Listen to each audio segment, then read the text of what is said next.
रेल्वेत नोकरीची सुवर्ण संधी उपलब्ध होते. सरकारी नोकरी करण्याचं जर तुमचं स्वप्न असेल तर ही बातमी खास तुमच्यासाठी आहे, कारण रेल्वेने मोठा निर्णय घेतलाय आणि रेल्वेने सरकारी नोकरीची सुवर्ण संधी उपलब्ध करून दिली आहे. रेल्वे भरती बोर्डाने आयसोलेटेड कॅटेगरीसाठी एक भरती जाहीर केलेली आहे, ज्यामुळे 312 पदांसाठी ही भरती जाहीर केली आहे. रेल्वेने एकूण 312 पदांसाठी ही भरती जाहीर केली आहे.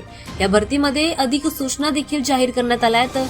काही नियमांनुसार तुम्हाला या भरतीसाठी अर्ज भरायचा आहे. या भरतीद्वारे junior translator, chief law assistant, staff and welfare inspector सोबत अशा अनेक पदांसाठी ही भरती केली जाते.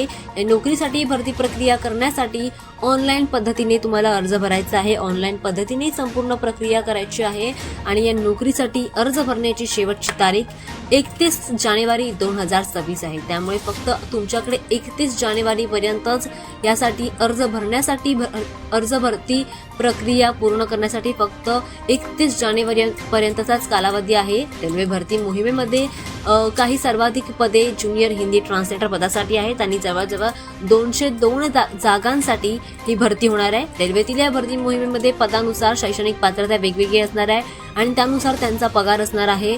त्यानुसार त्यांना वेतन मिळणार आहे. 30 ते 40 वयोगटातील उमेदवार या नोकरीसाठी अर्ज करू शकतात आणि राखीव प्रवर्गातील उमेदवारांना वयोमर्यादेनुसार सूट देण्यात येईल आणि त्यांना या नोकरीमध्ये निवड झालेल्या व्यक्तींना चांगला पगार देखील उपलब्ध होईल. त्यामुळे लवकरात लवकर 31 जानेवारी पर्यंत या भरतीसाठी अर्ज भरा आणि या नोकरीचा सुवर्ण लाभ घ्या.